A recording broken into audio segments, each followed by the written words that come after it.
माताएं, बहनें और युवा साथियों, वरिष्ठ लोगों, मैं थोड़ा सा ज़्यादा लोगों का परिचय नहीं करा पाऊंगा, काफ़ी लोग हैं यहाँ पे। इस कार्यक्रम को आयोजित करने में जो प्रमुख भूमिका निभाई है, भूवी जोशी, चंदन केंदुरा, विराट नेगी जी और भी काफ़ी युवा साथी हैं यहाँ पर, और रवि नेगी, ग्राम प्रधान पालपुर। मैं इन सबका तहे दिल से हार्दिक स्वागत करता हूं कि आप लोगों ने इस कार्यक्रम को आयोजित किया। यहां पर हमारे मंच पे हमारे इस क्षेत्र के सबसे वरिष्ठतम आंदोलनकारी पान सिंह रावत जी, यूटीएफ के चीफ मदन कठायत जी, वीरेंद्र बंगारी जी, हमारे दिल्ली से कल मेरी बात हुई थी, कल दिन में बिशन नेगी जी जो दोरहाट से रहने वाले हैं, कल दिन में बात हुई थी। उन्होंने कहा मैं 12-13 तारीख को आ रहा हूँ, फिर अचानक उनका प्रोग्राम बदला, उन्होंने कहा मैं देघाट में आ रहा हूँ, तो मैं कल सुबह तक पहुंच जाऊंगा।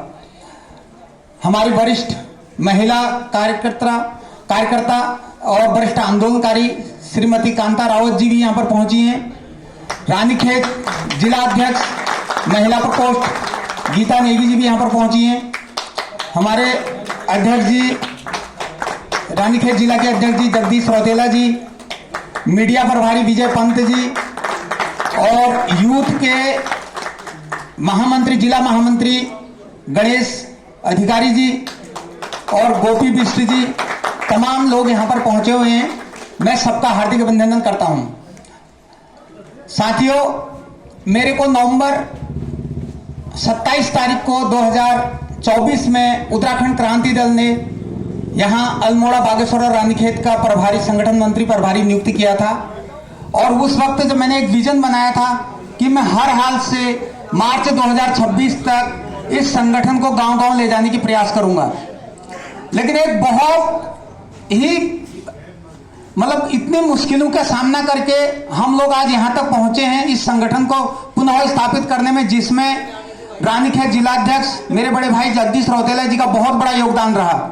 हमारे दिल्ली प्रदेश संगठन मंत्री सती जी का बहुत बड़ा योगदान रहा आगे बढ़ाने में। और मेरे यहाँ के जो मेरे मार्गदर्शक माननीय तुला सिंह तड़ियाल जी आज नहीं पहुंच पाए किसी कार्यक्रम कारण से, पान सिंह रावत जी और मदन कठायत जी का बहुत बड़ा योगदान रहा यहाँ तक मेरे को मार्गदर्शन करने में। शिव सिंह रावत जी भी यहाँ पर बैठे हुए हैं। सभी लोगों ने मेरे को सहयोग दिया, आज हम यहाँ तक पहुंच पाए हैं।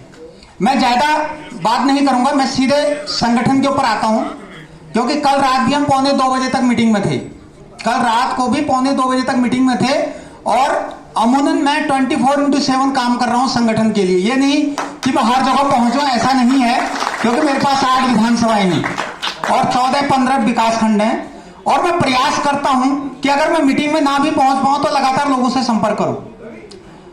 और मैंने कम्युनिकेशन गैप बिल्कुल भी नहीं रखा। रात को मैं कल 1:45 बजे तक था बैठक में, कुछ लोग इसमें आए भी होंगे, 1-2 साथी जो रात को 1:45 बजे तक बैठक में थे मेरे साथ जूम मीटिंग में। मैंने जब उत्तराखंड टाइगर फोर्स का गठन हुआ था तब हम लोग 12th में पढ़ते थे, उस वक्त हमने देखा था, हम लोग स्टार्ट वहां से किए थे राजनीति का। आज पहाड़ की जो विडंबना है, पहाड़ की जो समस्या है, मैं देखता हूं, मेरा बहुत दुख होता है। मेरे को जाकर के मैं पूरे क्षेत्र में जब भ्रमण करता हूं, अल्मोड़ा, बागेश्वर, रानीखेत में, बहुत दुख होता है। बहुत सी चीजों को देखता हूं। आज लोग, हमने जो उत्तराखंड क्रांति दल के 3 मुद्दे हैं मेन, भौगोलिक आधार पर परिसीमन और क्या कहते हैं मूल निवास, भौगोलिक आधार पर परिसीमन और जल जंगल जमीन पर हमने ये लड़ाई लड़ी थी। आज हमारे इन्होंने जो हमको दिया, हमने इनसे उत्तराखंड मांगा था। मैं एक बात को स्पष्ट कर दूं, सभी साथियों को भारतीय जनता पार्टी कहती है बहुत बड़ा योगदान है अटल बिहारी वाजपेयी जी का, आपको उत्तराखंड दिया। ध्यान से सुन ले मेरी बात को थोड़ा सा। हमने इनसे उत्तराखंड मांगा था, इन्होंने हमको उत्तरांचल दिया और आज भी उत्तरांचल पे काम कर रहे हैं। अगर हमारे आंदोलन के आधार पर अगर हमें ये उत्तराखंड राज्य देते तो आज उत्तराखंड की ये हालत नहीं होती।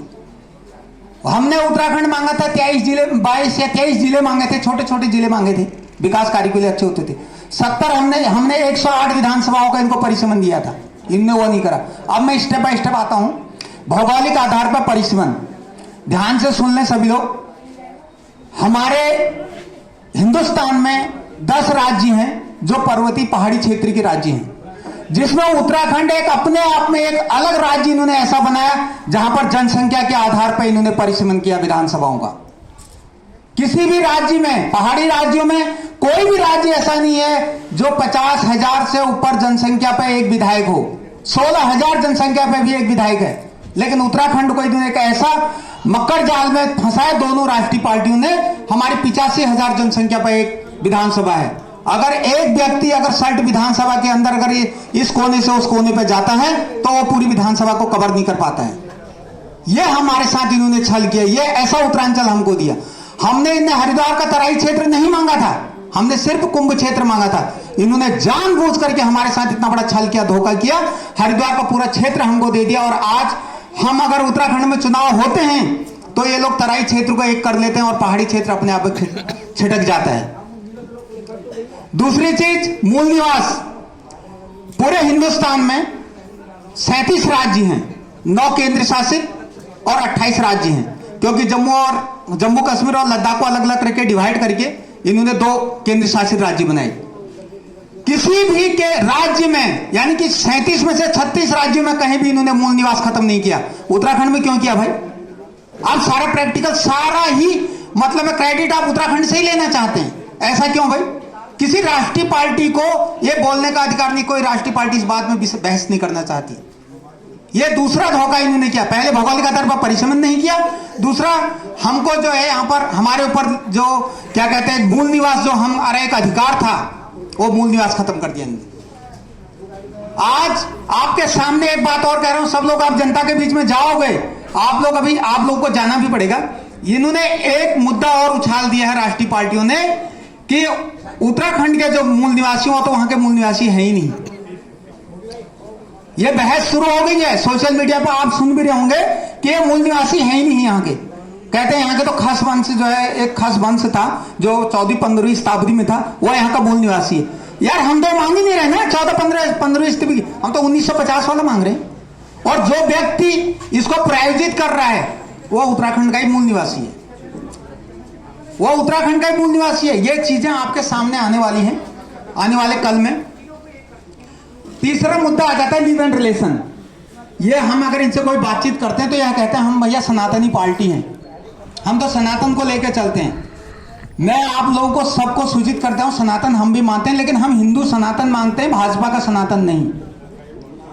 ये हम भाजपा का सनातन हमें चाहिए ही नहीं। इन्होंने सिर्फ अपने आरएसएस के प्रचारकों को खुश करने के लिए लीव एंड रिलेशन उत्तराखंड में लागू किया गया है।